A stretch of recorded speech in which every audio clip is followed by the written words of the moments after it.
നമസ്കാരം. Doctor Sreedeepan, the neurologist. നിങ്ങൾക്കറിയാവുന്ന പല ആളുകൾക്കും സ്ട്രോക്ക് ഉണ്ടായിട്ടുണ്ടാകാം. നിങ്ങൾ ശ്രദ്ധിച്ചിട്ടുണ്ടാവും, പല ആളുകളിലും പല രീതിയിലാണ് സ്ട്രോക്കിൻ്റെ റിക്കവറി ഉള്ളത്.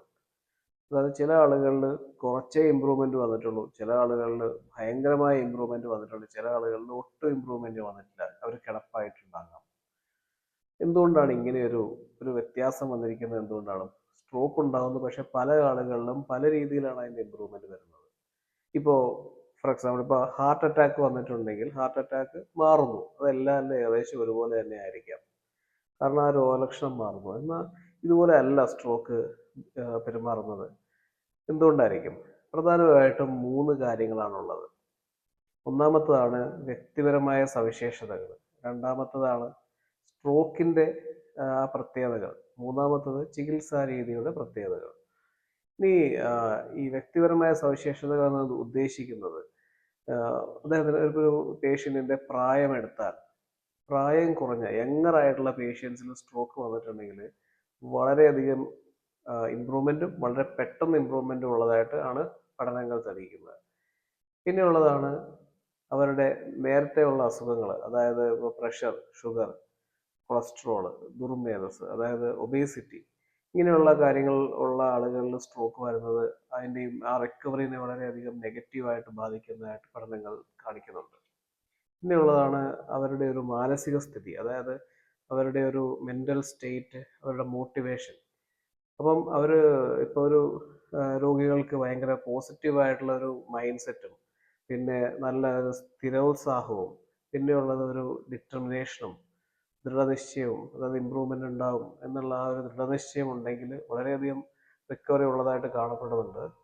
എന്നാൽ ഇപ്പോൾ വളരെ ഡിപ്രസ്ഡ് ആയിരിക്കുന്ന രോഗികൾ, ഈ സ്ട്രോക്ക് കാരണം കൊണ്ട് ഡിപ്രഷൻ വരാം. അപ്പോൾ ഡിപ്രസ്ഡ് ആയിരിക്കുന്ന രോഗികൾ, അവരുടെ മോട്ടിവേഷൻ, ലാക്ക് ഓഫ് മോട്ടിവേഷൻ ഉള്ള ആളുകൾ, അല്ലെങ്കിൽ അവർക്കൊരു ഹോപ്പ്ലെസ്നെസ് ഒക്കെ ഉള്ള ആളുകൾ, ഇങ്ങനെയുള്ള ആളുകളിൽ വളരെ പൂറായിട്ടുള്ള, വളരെ നല്ല അല്ലാത്ത രീതിയിലായിരിക്കും ഇമ്പ്രൂവ്മെൻ്റ് ഉണ്ടാവുക. പിന്നെയുള്ളതാണ് സോഷ്യൽ സപ്പോർട്ട്, അതായത് ഈ രോഗികൾക്ക് നല്ല സോഷ്യൽ സപ്പോർട്ട് ഉണ്ടെങ്കിൽ, അതായത് ഇപ്പം സ്പൗസ്, പാർട്ട്നേഴ്സ്, ചിൽഡ്രൻ, അല്ലെങ്കിൽ കെയർ ഗിവേഴ്സ്, ഇവരെല്ലാം സപ്പോർട്ട് ഉണ്ടെങ്കിൽ നല്ല രീതിയിൽ ഇമ്പ്രൂവ്മെൻറ്റ് വരുന്നതായിട്ട് കാണപ്പെടുന്നുണ്ട്.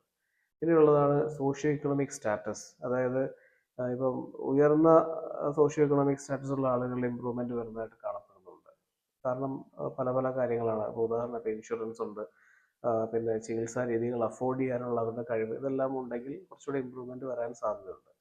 പിന്നെയുള്ളതാണ് ലൈഫ് സ്റ്റൈൽ ചോയ്സസ്, അതായത് ഇപ്പം അവരിൽ ഇപ്പം നല്ല രീതിയിൽ എക്സസൈസ് ചെയ്യുന്ന ഒരാൾ, ഭക്ഷണത്തിലൊക്കെ നല്ല ക്രമീകരണം നടത്തിയ ഒരാൾ, പുകവലി, മദ്യപാനം തുടങ്ങിയവയൊക്കെ ഉപേക്ഷിച്ച ഒരാൾ, ഇങ്ങനെയുള്ള ആളുകളിൽ കുറച്ചുകൂടെ ബെറ്റർ ആയിട്ടുള്ള സ്ട്രോക്ക് റിക്കവറി ഉള്ളതായിട്ട് കാണപ്പെടുന്നുണ്ട്. ഇതാണ് ഇൻഡിവിജ്വൽ ആയിട്ടുള്ള സവിശേഷതകൾ, അതായത് വ്യക്തിപരമായ സവിശേഷതകൾ. ഇനിയുള്ളതാണ് സ്ട്രോക്ക് സംബന്ധമായ സവിശേഷതകൾ, അതായത് ഇപ്പോൾ സ്ട്രോക്കിൻ്റെ സിവിയറിറ്റി, അതായത് എന്തുമാത്രം തീവ്രമായിട്ടാണ് സ്ട്രോക്ക് വന്നത്.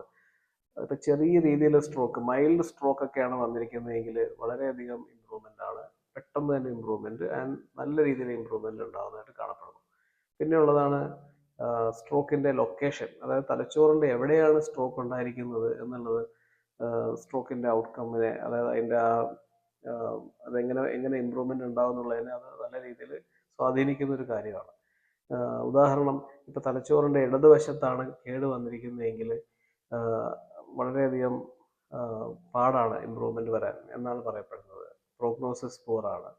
പിന്നെയുള്ളത് സ്ട്രോക്കിൻ്റെ ചികിത്സ, അതായത് എത്ര പെട്ടെന്നാണ് സ്ട്രോക്കിന് ചികിത്സ കിട്ടിയത്. ഇപ്പോൾ ഇസ്കിമിക് സ്ട്രോക്ക്, തലച്ചോറിനകത്ത് രക്തോട്ടം കുറഞ്ഞിട്ടുള്ള ഒരു സ്ട്രോക്കാണ്.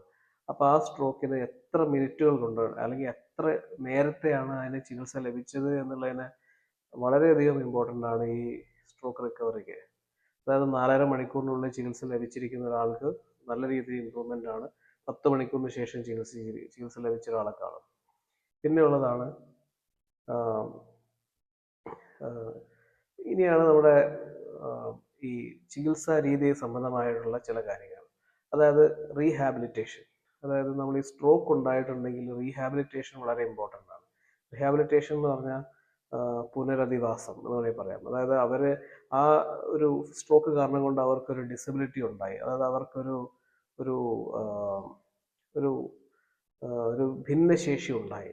അപ്പോൾ ആ ഭിന്നശേഷിനെ എന്തുമാത്രം ഇമ്പ്രൂവ്മെൻ്റ് ആക്കാം, നോർമലിലേക്ക് എന്തുമാത്രം കൊണ്ടുവരാം എന്നുള്ള ആ ഒരു എഫേർട്ടിനെയാണ് നമ്മൾ റീഹാബിലിറ്റേഷൻ എന്ന് പറയുന്നത്. അപ്പം ആ റീഹാബിലിറ്റേഷൻ എത്ര നേരത്തെ തുടങ്ങി എന്നുള്ളത് വളരെ ഇമ്പോർട്ടൻ്റ് ആണ്. അതായത് 24 മണിക്കൂർ തൊട്ട് 48 മണിക്കൂറിനുള്ളിൽ ഫിസിയോതെറാപ്പിയും റീഹാബിലിറ്റേഷനും തുടങ്ങിയിട്ടുണ്ടെങ്കിൽ സ്ട്രോക്ക് റിക്കവറി വളരെയധികം ഇമ്പ്രൂവ്ഡ് ആയിരിക്കും.